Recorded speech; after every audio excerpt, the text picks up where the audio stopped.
Okay. Okay, everybody. I hope you could hear me. I'm Miss Macklemore. I'm one of the school counselors over at Haynes. If you can hear me, if a few of y'all could put in the chat that you can hear me at this time. Oh, okay, I see some. Hey. Um, okay, perfect. Awesome. Okay. Well, we are excited about tonight. We just thank you all for joining us. We have student financial aid consultant Ann Carmichael here. So she's going to be sharing some valuable information with us. And I just had just a few little announcements before we get started. Um, First of all, if you're a parent here and if your student hasn't already done so, if they haven't made an appointment with me, if y'all could go ahead and ask them to make an appointment, all they have to do is go to the Google Classroom and look under classwork, and it'll say make a counseling appointment, and they can check there. We're just talking about college and career plans and hopefully helping them feel a little bit more at ease about that process. The other thing was just making sure if your student has a common app account to make sure that they add me, Lindsay Macklemore, to that account so I can just be keeping up with any deadlines for them for the application submission. And then the last announcement I had tonight before we get started with Ms. Carmichael was just making sure that any schools that that y'all are looking at right now, that your student is researching the scholarship deadlines for those schools, especially for merit-based scholarships. Some of those deadlines come as early as the end of this month through December. So just making sure that y'all are doing those, doing the research for all those different schools. So that is pretty much it. I'm going to give the floor over to Ms. Carmichael, who again, we're very grateful is sharing this information with us tonight. And I'm going to let her go ahead and get started. Great, and I just have a couple of tips as well. If you all will leave your video off and then your audio muted, that way we won't distract each other, then that'll be great.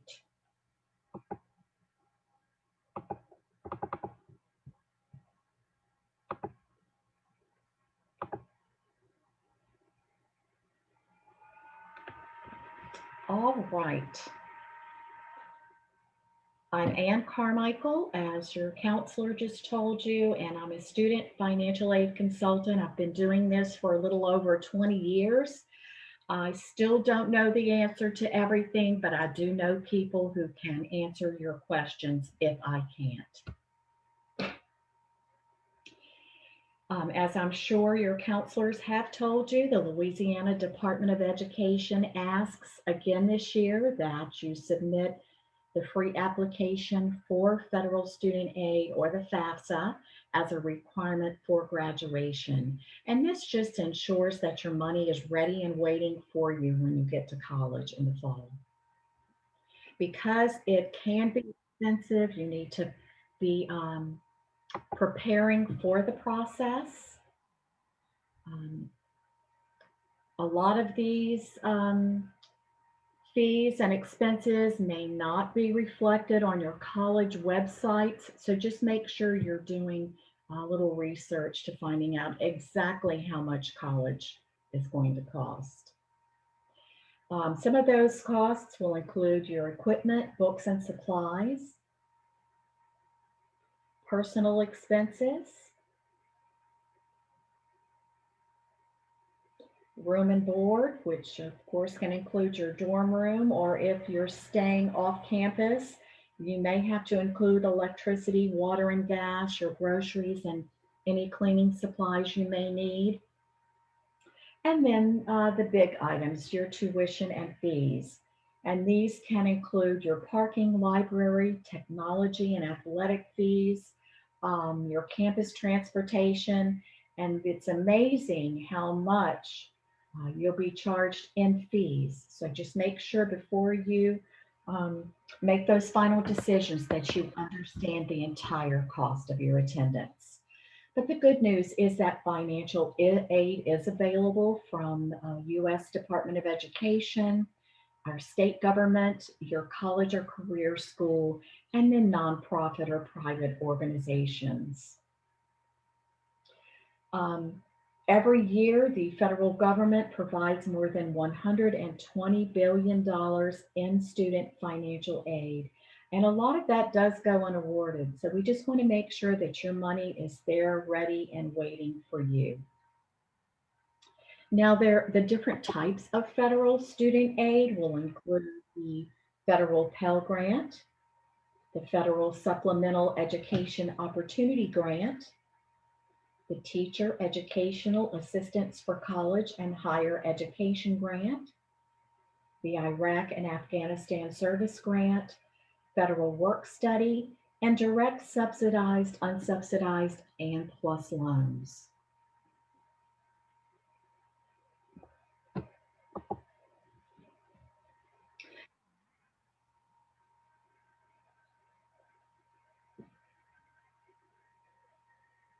Now, the federal grant family is going to include your Pell Grant for those with financial need. The FSEOG is for undergraduates with exceptional financial needs. So you could be awarded a Pell and an FSEOG. And then the service grants, and these are for students of military parents who died defending the country following 9/11. And then the Teach grants for students pursuing a teaching career. The Federal Work Study Program provides part-time jobs to help students pay their education expenses. So when you tell the financial aid office that you're interested in federal work study, they're going to consider you for these jobs. This is a FAFSA question, and we encourage every student to check yes that they are interested in federal work study. This doesn't obligate you to accept any positions on campus, but it does let them know to offer them to you. Now, these jobs, um, are going to look great on your resume once you graduate. When you start building your resume for the working world, it's great to show that you've had a federal work study job. Your earnings at these on the through these positions are going to be paid directly to you, and then you can use them to pay for your miscellaneous college expenses. The direct subsidized loans themselves are financial need, and no interest is charged on these types of loans until you graduate or cease to attend. Now, the direct unsubsidized loans are for everyone, regardless of their financial need. However, the interest on the unsub loans does begin to accrue once the loan is dispersed. So there's a big difference between the direct subsidized and subsidized loans. And you could be offered both. So just make sure that you are exhausting your subsidized loans before you start dipping into the unsub loans. And you can remember this by telling yourself that the U in unsubsidized means that you always pay the interest on the loan, and you want to avoid that interest if at all possible. Because if you're borrowing over a 4-year period, that interest is accruing the entire time and then throughout the life of the loan. Now, if you're offered loans, you could be offered federal student loans. And if you're going to a college that's a bit pricier, you could be offered private loans to help pay that difference. Just make sure that you are accepting the federal student loans first, because the payments on these loans are not due until you graduate or cease to attend. The interest rate is fixed and at a lower rate, and no credit check is required. But on the private loan side, you want to make sure you're only accepting the portion that you absolutely need, because most of the payments are of loans are going to be asked to be paid while, I'm sorry, people are still entering. They're going to be asked that you pay on these loans while you're in school. The interest rate could be a lot higher, and it's often variable, and they almost always require a co-signer. So students and families, make sure you're doing your research before accepting these loans, and take a look at the lenders that are offering them, because the incentives to borrow and the rates are going to vary. But to dispel the myth, almost everyone is eligible for some type of federal student aid. And all federal student aid and most all institutional and private aid is contingent upon completion of the free application for federal student aid, or FAFSA, which you all should know launched on October 1st and does so every year. And yes, you do have to submit a FAFSA every academic year that you're going to be in college. Now, it's good to know that this money is awarded on a first come, first served basis. So you're encouraged to complete your FAFSA as soon as possible so you can get at the head of the line when aid is being offered. Remember to pay close attention to your deadlines. Your colleges will have deadlines. The state will have deadlines. So there's the deadline for TOPS to submit your FAFSA, and then federal student aid has deadlines as well. Your counselor might as well, so be sure you're checking in with her. Now, before beginning the FAFSA process, collect all the documents you're going to need to complete the process. But you can begin the FAFSA and you can save your work and come back later and finish up. If you do have all your documents with you, this process should take no longer than about 30 minutes. You want to make sure that you have the student and parents' social security cards in front of you, because the FSA ID and the FAFSA require that the student and parents' names and numbers match exactly what's on your most recent social security card. You'll want to have your 2019 federal income tax returns with you. If the student filed in 19, as they want to have their return as well. Because when you use the Internal Revenue Data Retrieval tool, you are going to need the name and address exactly as printed on the return. Even if it's misspelled or you've moved since that time, you need to have that information to provide to the IRS. You need your W-2s because occasionally there's information on these forms that's not reflected on your tax return. And you need your bank statements and your records of investments, because you do need to enter these balances as of the date that you submit the FAFSA. I used to do a screenshot of my accounts online and just keep that in a file in case the financial aid office asks me for it. You'll begin by creating the Federal Student Aid ID, because it allows the students and the parents to identify themselves electronically when you're accessing all of the federal student aid websites, um, such as the FAFSA. The FSA ID consists of a unique username and password that's created by you, and it should reflect only your personal information. Each student and one parent will go to the fsaid.ed.gov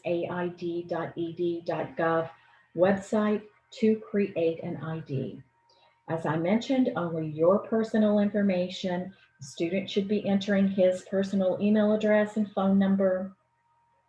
The parent should be doing the same. Now, on occasion, we see that sometimes if a student or parent is having trouble signing his FAFSA electronically, it may be because the student perhaps has used the parent mobile phone as their alternate phone. Then the parent uses his mobile phone on his ID. That's considered shared information. So only use your own personal info and you won't have any other problems. Your FSA ID username and password is your official electronic signature, and it's legally binding. So make sure that you're recording it and keeping it in a safe place and not sharing it with anyone else. Now, if you don't have access to a computer, you can download the FAFSA mobile app.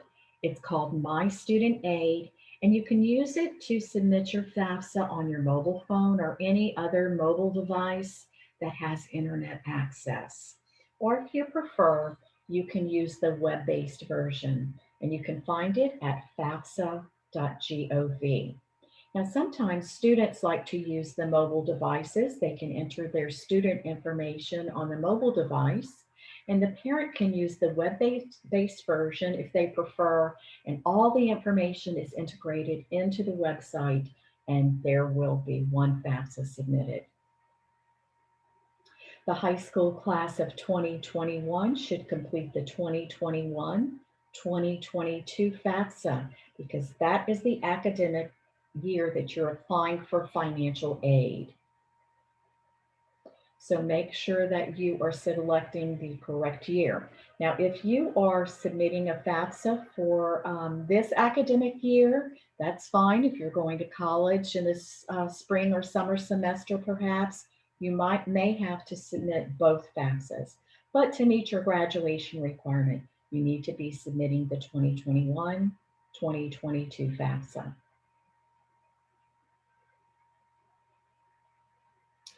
There are 8 sections that should be completed before submitting your FAFSA, and those include the student demographics, where the students will be asked to provide their social security numbers, names, dates of birth. You need to provide your email address, your physical address, your residency status, and gender. The school selection should reflect the name of your high school, any colleges that you want your FAFSA data to be sent to, and your housing plans on each of those campuses. The dependency status will determine whether you're an independent or dependent student in the eyes of federal student aid. So make sure that you are considering the 10 questions that you're going to be asked. They'll want to know the number of dependents that are living in your household and your parents' education. And sometimes parents wonder why they're being asked their level of education. So it's important to note that there are um, additional funds on college campuses that are awarded to first generation college students.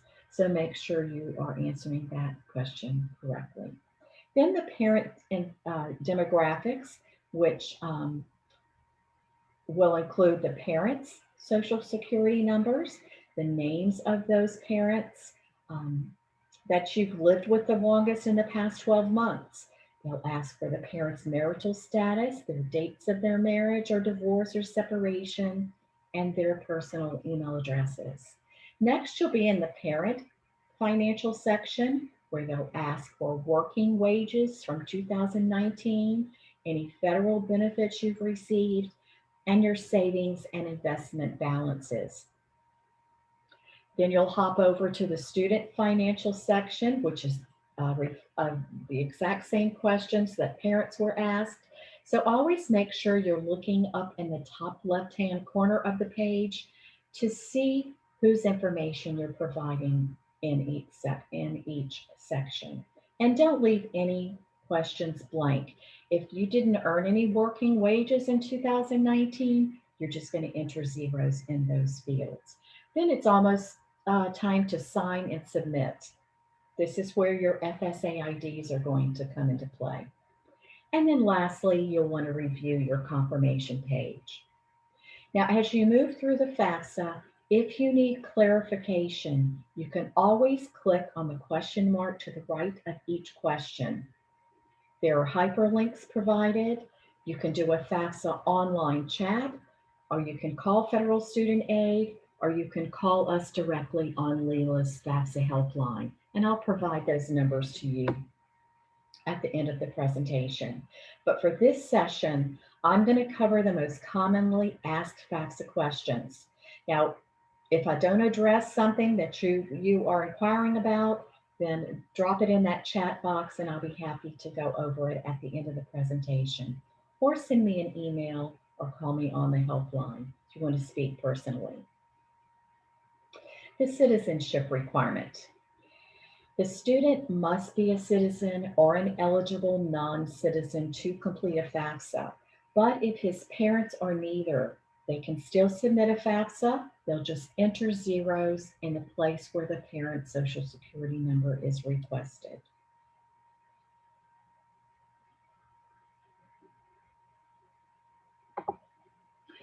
Young men between the ages of 18 and 26 must register with Selective Service to be eligible for federal benefits. And because grants, work study, and student loans are administered by federal student aid, these are considered federal benefits and you must be registered to receive them. If you haven't already registered with Selective Service and you choose not to register when completing the FAFSA, your FAFSA is actually going to be considered incomplete and you will not be offered any federal student aid by your colleges. So, guys, if you do want to receive federal student aid and you don't want to have to pay out of pocket for your college expenses, make it easy on yourself and go ahead and select Register Me when you come to the selective service question within the FAFSA. Now, only the colleges that you list on the FAFSA in the school selection section are going to consider you for federal student aid. They aren't going to send out your personal and financial information to every college around the country. You have to tell them and give them permission to send your information. You can add up to 10 colleges at a time on your FAFSA. If you're applying to more than 10, you'll want to follow the instructions provided in this section. Now, to determine your dependency status, you're going to be asked these 10 questions. Will you be 24 or older by January 1st of the year for which you're applying for financial aid?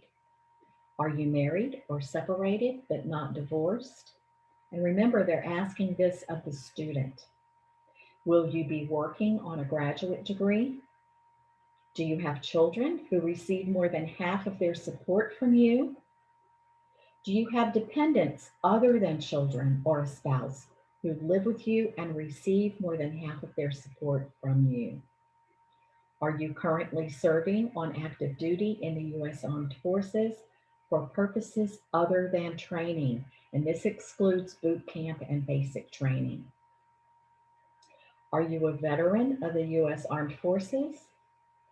At any time since you turned 13, were both of your parents deceased?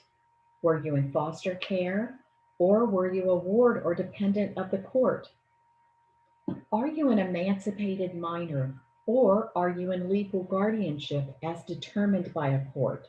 And it's important to note that legal custody is not always considered legal guardianship. So make sure that you're reviewing your documentation before you answer this question. Are you an unaccompanied youth who's homeless, or are you self-supporting and at risk of being homeless? If you can answer yes to just one of these questions and provide a legal document supporting your claim, then you're considered an independent student for FAFSA purposes, and you will not have to provide parental information. Now, for FAFSA purposes, unfortunately, you're not considered independent just because you file your own taxes or you live alone and support yourself. You may want to talk directly to your college financial aid counselor if you are in this kind of situation. But as far as filing the FAFSA, you still do need to provide your parental information. This is one of the biggest questions that we're asked. Who is my parent when I fill out the FAFSA?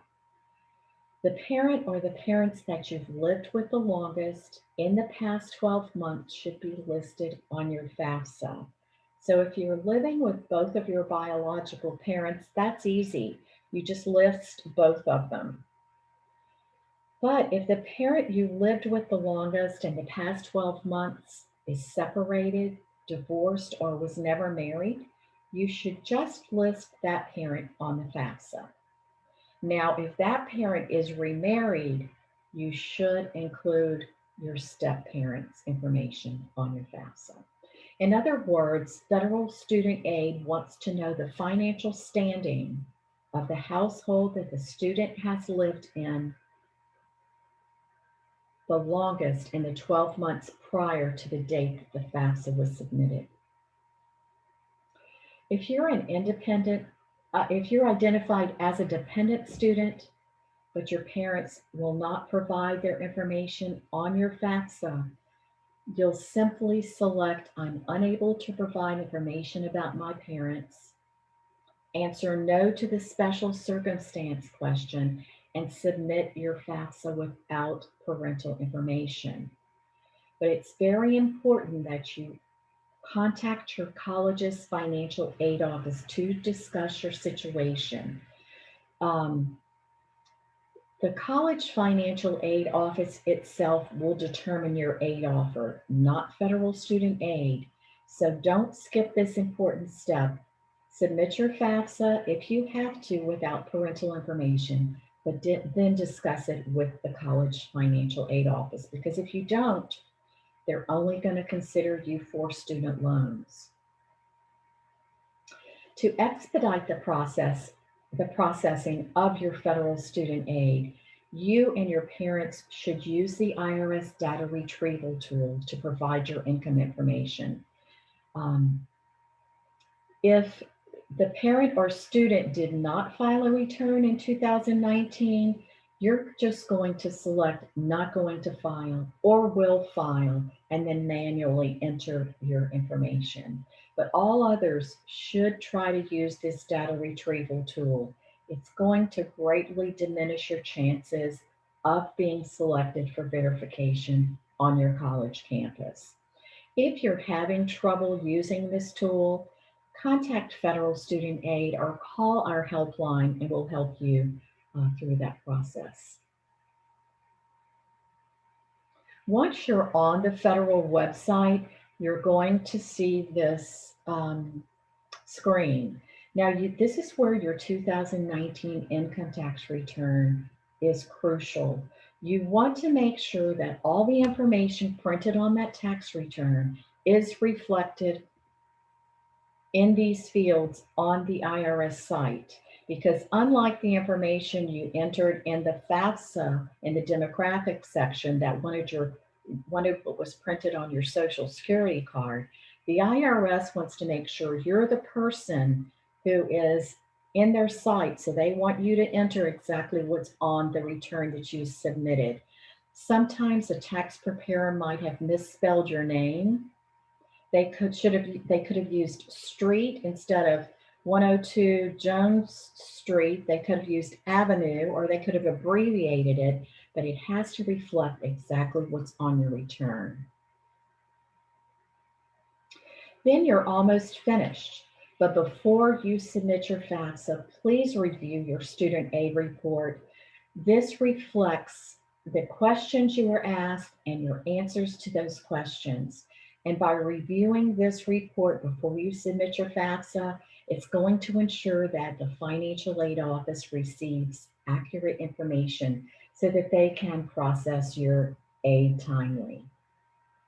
The student and one parent should sign your FAFSA using their FSA IDs. If you submit your FAFSA without signatures, the FAFSA is going to be considered incomplete. And you'll be hearing from Federal Student Aid. They'll contact you weekly to remind you that you need to update your FAFSA, sign, and resubmit it. Once you do press submit, you're going to see this confirmation page pop up. And this is the only time you're going to get your this detailed information. So make sure you're printing it and keeping it in your financial aid file, and then review your information. You can see that they'll tell you the next steps you need to take to complete the student financial aid process. You can see a list of the colleges that will receive your FAFSA data. You'll want to review your estimated expected family contribution and consider your financial aid estimates. Now, these are only estimates and they're based on the information that you've manually entered in your FAFSA. Every college financial aid office is going to verify this information, and they will be the ones that are going to determine your aid. Once your FAFSA is fully processed, it's shared with your colleges. Then each college financial aid office will begin to identify any aid that you might be eligible to receive on their campus. If your family's financial situation has changed since 2019, and I'm sure we're going to see a lot of that with everything that's happened in 2020, you need to contact the financial aid office because they have the ability to adjust your aid by using their own professional judgment, and they will do this. So if you've had um, any loss in income, maybe one parent was laid off or had a reduction in work hours, or you've had additional medical expenses, or someone has died during the year, um, talk to your financial aid office about it. There might be some additional money available for you. Your student financial aid offer should reflect the college's cost of attendance and any grants, scholarships, and work study that you've been offered. So make sure that you are reviewing all of your aid offers, and remember that these are going to be offered from each individual college.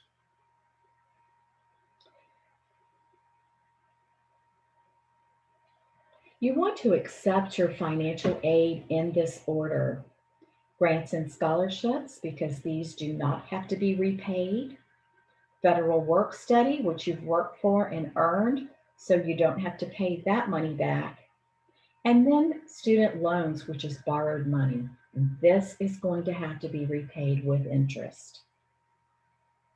The student financial aid process is explained in detail in our FAFSA completion guide and workbook for the class of 2021, and it's a free resource for Louisiana high school seniors. So if you haven't received one from your counselor, you can always email me and I'll be happy to send one on to you. And I'll also include our senior checklist to help you stay on track this year. Scholarships are gift aid, and you do not have to repay these.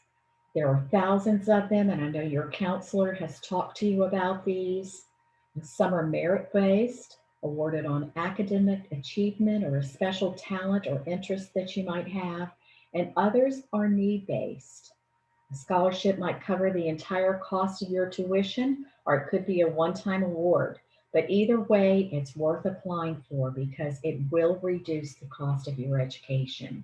So talk to your counselor about this, and contact the college financial aid offices where you're applying. And they are a good resource for scholarships as well. They see a lot of them coming across their desks.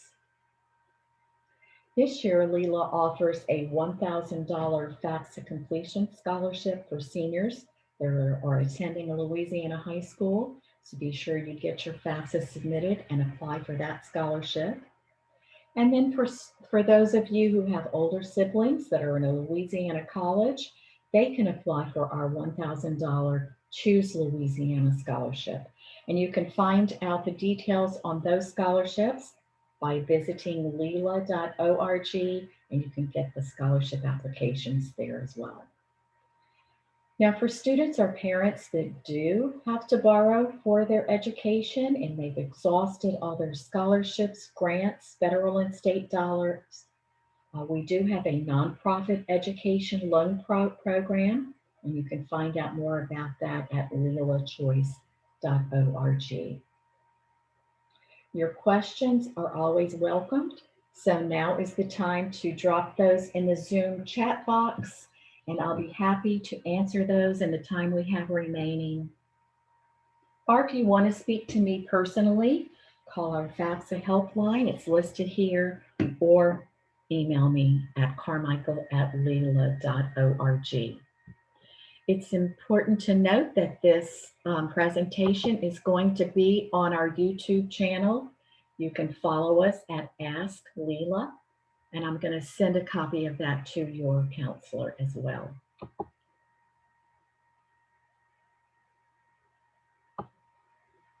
Okay, let's see what we have in the chat box.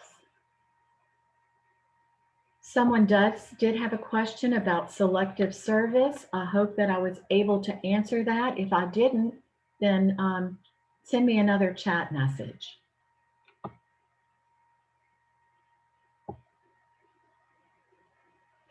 Somebody is interested in the Leela Scholarship website, and that is leela.org. I'm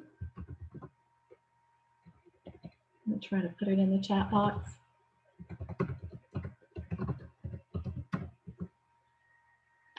And you can find out the scholarship, you can get the scholarship link there as well. Okay, this is a good question. It said that a FAFSA was not complete without registering for selective service, but we can't do the selective service until 18. But within the FAFSA itself, if you select, yes, I want to register with selective service, they will hold on to that information. And the day you turn 18, they'll automatically send it over to the Selective Service Bureau, and you'll be automatically registered.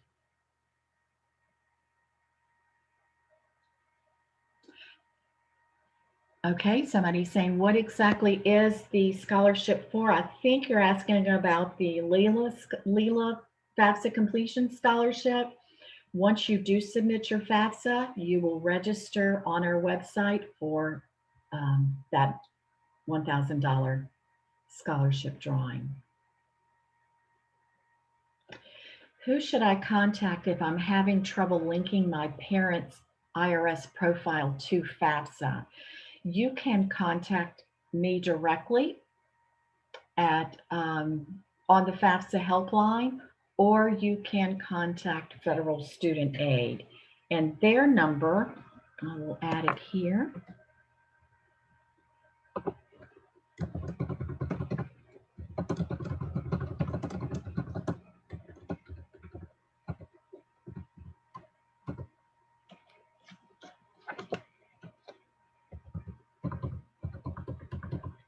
It's 800-433-3243. Is there a family income maximum? If my family makes over a certain amount of money, can I not apply for grants? These federal student aid grants are available for those in the lowest income brackets. So although you might not be eligible for grant money, you will be offered federal student loans. Now, because you're asked so many questions within the FAFSA, it could be that you feel like your income is high, your parents' income is high, but say they have 2 or 3 or more children in school at one time, if they're all in college.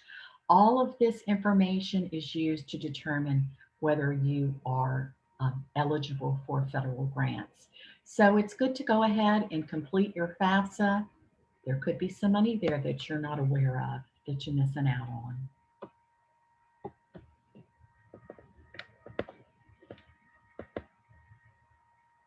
Those are all the questions I have at this point. Does anyone else have a question? Is there a resource to find outside scholarships or grants? And I know your counselors, and I am sure that they have a lot of ideas on how you can apply for scholarships, and they probably announce them weekly. So perhaps you can schedule your appointment with your counselor, or you can contact her and talk to her about that as well.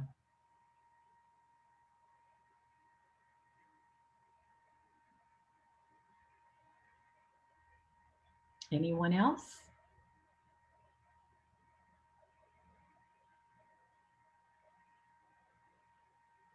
Okay, well, you have my contact information. I want to thank you again. Somebody is saying there are links in the counselor's Google slide, I think. Maybe in your Google Classroom, your counselor has added scholarships. Thanks, Fiona. Everybody, check out your counselor section. And thanks again for having me. And check our YouTube channel if you want to take another look at the presentation.